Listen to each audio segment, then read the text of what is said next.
कोण बोलताय? अंकलेश मोकल बोलतो. राज साहेबांचा महाराष्ट्र सैनिक. कोण बोलताय? अंकलेश मोकल बोलतोय.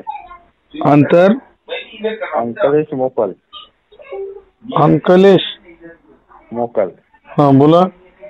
तुम्ही राज साहेबांबद्दल चुकीचं स्टेटमेंट कसं देता हो? कशाचं स्टेटमेंट हो? नॅशनल एज्युकेशन पॉलिसी आहे, त्रिभाषिक 3 भाषा शिकवण्याचा राष्ट्रीय अधिकार आहे, बाल हक्काचा अधिकार आहे भारतीय संविधानातील आर्टिकल 21 खाली. मला सांगा, 3 भाषा शिकवण्याचा अधिकार असल्याच्या नंतर आपण काय लोकांच्या लेकराला घरातल्या खिशातल्या पैशाने शिकवतो का हो? अधिकारानं, संविधानाच्या अधिकारानं लेकरांना शिकव. अरे तुम्ही जाऊन सांगा ना तिथे शिकवा म्हणून. पण महाराष्ट्रामध्ये फुले, शाहू आंबेडकर, महात्मा ज्योतिबा फुले, सावित्रीबाई फुले यांचा जन्म झालेला. इथून जास्तीत जास्त शिक्षण मिळालं पाहिजे ना. राज ठाकरेचा एकट्याचा जन्म झालेला नाही. हे महाराष्ट्र हे शिक्षणाचं माहेरघर आहे. आणि महाराष्ट्र आणि जो शिक्षणाचं दूध पिल तो गुरगुरल्याशिवाय राहणार नाही. वस्तुस्थिती आहे. असं नसतंय होत, काही होत नसतंय. दादागिरी धमकीने काही होत नाही. 3 भाषा शिकवल्या जातील. 3 भाषा शिकवल्या जातील. 3 भाषा शिकवली का जाते बघा? 3 भाषा शिकवल्या जातील. कोणी सुद्धा थांबवू शकणार नाही.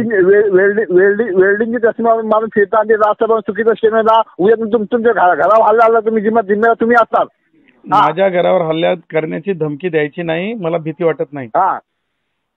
भीती वाटत नाही. उद्या मला तुम्ही गाडीमध्ये दिसलात ना, तुमची गाडीची काच फुटली जाईल हे लक्षात ठेवा.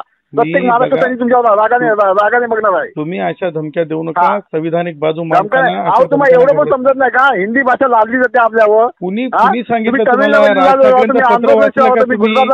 तिथे हिंदी भाषा तुमचं शिक्षण किती आहे? माझं ग्रॅज्युएट शिक्षण आहे. हिंदी भाषा राज ठाकरेंचं पत्र वाचलं का तुम्ही? काय लिहिलंय राज ठाकरेंनी?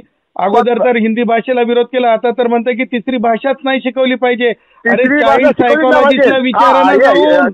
चाइल्ड सायकोलॉजिस्टला तुम्ही जावा. तुम्ही गुजरातला जावा. सायकोलॉजिस्टला, चाइल्ड सायकोलॉजिस्टला, चाइल्ड सायकोलॉजिस्टला जाऊन बोला जरा. तुम्ही गुजराती आहात का? हे पहा, तुम्ही असं विचारण्याचे अधिकार नाहीत. तुम्ही गुजराती आहात का? युपीचे भैया तुम्ही आहात. तुम्ही माफी मागा. युपीचे भैया तुम्ही सांगा. घाबरत नाही. मराठी आहे तुम्ही. अहो लाज ओढली नाही तुम्हाला. मराठी भाषा हिंदी भाषा घाबरत नाही. संविधानिक बाजू मांडताना तुम्हाला लाज ओढली पाहिजे. संविधानिक बाजू मांडताना मला भीती वाटत नाही. तुम्हाला लाज वाटली पाहिजे. तुम्ही हिंदी भाषा स्वीकार करता गलत नाही. मी समजले का?